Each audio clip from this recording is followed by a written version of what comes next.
Senate candidate Jonathan W. Emord talking about Loudoun County. He's running for the United States Senate. God bless him. And he was talking about this group called Love Warriors, and they are a group of domestic terrorists. And YouTube may take me down at this point, but that's okay. I am not going to be censored for speaking truth here at Common Sense America. You guys know that. This audience knows we're here about God, country, and family, and we're speaking the truth where you can't find it any other place, with the exception of talk radio, which I absolutely love. Krista Gall, O'Connor and Company, Zeb Gorka. You have great truth leaders on talk radio. Greg Kelly, WABC, New York.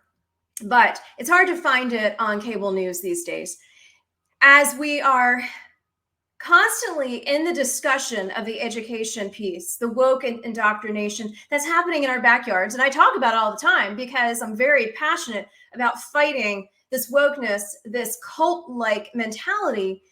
And another thing that the Senate candidate talked about yesterday was the bathroom issues that is now facing Loudoun County. Loudoun County has a lot of issues, frankly. It is one of the wealthiest counties in the nation, not in just the state of Virginia. And so this morning, we have a school teacher, a woman of faith, and a Young Voices contributor. You guys know how much I love Young Voices. I'm bringing over to the show Juliana Sweeny. She's a contributor to Young Voices. Follow her Twitter profile. Wife, teacher, seeking the kingdom, contributor for Young Voices. And here is her Twitter account. I'm going to bring her over to the show. Good morning. How are you, Juliana? Nice to finally meet you. Eden, it's so good to meet you. I'm doing well. How are you? Hi, good. I heard that you were a participant in the Emord education piece the other night, and we had him on the show yesterday. So thank you for stirring the pot. Thank you for raising your voices in Virginia, because it sounds like there's a lot happening. I also have shared with the audience on the social feed your article that Fox News posted, and I'm going to put it up here so people can see it. But it really is talking about, here we go, the destructive plan that will threaten students' safeties with woke bathroom policies. What is going on? Why is this happening? And you are a school teacher in Loudoun County, correct? Yes, that's correct. I am a school teacher at a private school in Loudoun County. So as it pertains to that specific policy, so Loudoun County recently proposed and adopted a budget item for 2 high schools in the county to have co-ed bathrooms. And let me tell you a little bit about these bathrooms. So sure. It's shared bathrooms between men and women. And when you walk in the restroom, there would be a line of sinks, a hallway of sinks, and then floor to ceiling bathroom stalls that are completely enclosed. So while that does provide some privacy, that obviously raises a lot of issues with safety, and also the principle in and of itself that we're asking our 13 and 14-year-old girls potentially to share bathrooms with 18, 19, 20-year-old men. Okay, so there's something so evil about what you just said. So I always ask the question, follow the money. Where is this money coming from to have this destructive but yet impactful behavior within the school system? Where's this money coming from? Yeah, absolutely. Good question. Well, as you already said, Loudoun County is one of the, if not the wealthiest county in the country, but that doesn't take away from the fact that these $11 million are coming from taxpayers, from parents who may or may not be sending their children to public schools, and just taxpayers in general who may or may not have anything to do with the public school. And that's how public schools are funded generally. But another one of the problems with the price is this is the renovation of only 2 high school bathroom facilities. And so if they were going to follow through with renovating the rest of the high schools in the county, or the rest of the dozens of elementary, middle, high schools in the county, this would be hundreds of millions of dollars, not just $11 million. So do you think it's obvious, common sense, this is Common Sense America, so common sense would say they're making a political statement more than anything? Yes, I think it is a political statement, especially considering transgender individuals, or individuals who suddenly call themselves transgender already have a lot of special rules in place for themselves. They already can choose which bathroom they would like to go to. There are some private bathrooms. And so we are creating a supposed solution to tailor the student experience to a very select few students. So, a couple concerns I have. Remembering what it was like being in school, remembering, I was that girl that always had to use the restroom because I was always drinking water, trying to stay hydrated. But I also remember when I didn't get to go, that caused physical issues.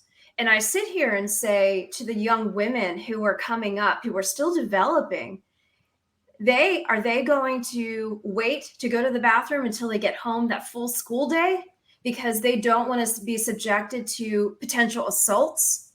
That's a huge concern. So that's my first huge concern. So we're looking out for a very small population, but yet we are destroying the greater population of individuals who need to help take care of themselves. This physical piece of it is huge. And go ahead. What are your thoughts on that? Yeah, absolutely. Women already have a hard time, excuse me, going to the restroom in public places, Yeah. not to mention girls as well. High school is very uncomfortable. And now you're adding a whole new layer of uncomfort going and a safety concern going into the restroom for young girls. And so there certainly is a health aspect to this as well. You hit it on the head. So talk to me about this. You are a school teacher in Loudoun County, and I'm surprised they haven't basically censored you and taken you out for you doing all these interviews and talking about this. Where does this position you in the sense of your career, your convictions, and the bridge of that to, are you going to continue being that salt and light in a very dark school, knowing that it is your goal to protect these children? Or are you going to say, you know what, maybe I should guide these parents in a different space? There's so many, and I talked with the Senate candidate yesterday. I said, so many parents are now considering, not just in Virginia, but around the nation, homeschooling or some kind of online learning because they are trying to protect their children from this demonic force of the woke indoctrination. And that's what it is. So what do you say to the parents when you are literally watching this happen in front of you, knowing that you want to be the salt and light, right? But also, how do you go about your day to day? There are more than 81,000 children in the Loudoun County public school system. And that's a lot of kids who are not across the board, but largely being indoctrinated by the woke policies of the left because the leftists in our country have taken over the school system. And so, for my fellow Christians, for my fellow believers, and even people of other faith, Yeah. my encouragement is really don't send your kids to schools that hate you, that hate your values, that call you domestic terrorists. And certainly sending your children to private schools is an investment. And I grew up in Southern Arizona, and I was if I could say, a faithful Fox News watcher growing up Yeah. with my grandparents. And Yeah. so I did not think very fondly of Loudoun County and Fairfax County because you hear about all of these crazy policies coming out of this Northern Virginia school system. I never thought that I would be a teacher, for one, but then for two, I never thought I would be a teacher in Loudoun County. I came to the DC area to pursue politics, like many of us out here, and that wasn't a great fit. And so it was interesting. I was telling the story yesterday how the day that I went to get fingerprinted for my current role as a teacher was the day that news broke about a transgender student, or a male student who came in with a skirt, said he was transgender, and raped a girl. That was the day that I said, yes, I want to be a teacher. And so I do feel like I've been placed in Loudoun County for this time, for this purpose. I didn't move across the country to teach, to raise a ruckus, if you will, about the policies, but that's where I have been placed for this time, and it makes the most sense to speak up on this issue. It seems like nobody else, and there are others, so many others I can think of on the right who are raising awareness on these crazy policies that are truly hurting our children. But we need more people, and so that's why I'm speaking up on this issue, because our children matter. They are the most vulnerable among us, and they need adults, parents, teachers who are speaking up for them. Yes, no, I applaud you. I applaud you with that calling. It's massive in so many aspects. I want to tell you a story about, I'm here in Eastern North Carolina, so we cover, it's a battleground state on many senses. We have a Democrat governor, a Republican lieutenant governor, and we are a mix. We are a combination of a lot of Northerners, myself included, having moved down here for military veteran purposes and retirement. So I was given a story a couple months ago about a little boy who was assaulted in the bathroom by one of his peers. And the parents joined the show, and a couple of concerned citizens joined the show. Well, I'm glad they did, because we stirred the pot. But here's what the point of this I'm telling you is I want to kind of pull from you, as we are facing so many different pieces of the battleground within our country, what we can say to educators who still care. What can we say to the parents? What can we say to those who are on school boards but have no voice? So that's what happened here. The parents cried out, and evidently this school had other abuse issues. A teacher was being abused by a student in the same school. This is an elementary school. And instead of the school board working with the parents, working with this teacher that they hired, that they were working towards, they texted me and harassed me for talking about this issue, saying I have no journalistic principles, and how dare you even, how dare you not interview us?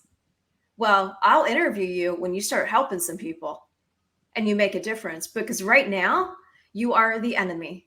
Right now, you are hurting more children than you're helping. And 2 days ago, same school district, I get messages from a good friend who's a mom over there with 3 boys. Same issues are coming out. It is, and I shared this with Jonathan Emord, the Senate candidate, yesterday. It is, these stories are happening nationwide. And I said to him, I said, we the people put these people in place. We tell them what to do. It's not the other way around. Absolutely. And I said to him, I said, what are you telling your future constituents? Where are you giving them hope? Because I am a woman of faith. I pray for this nation daily, and that's what we need to do. And we need to stay relevant in the public square as much as they want to censor us.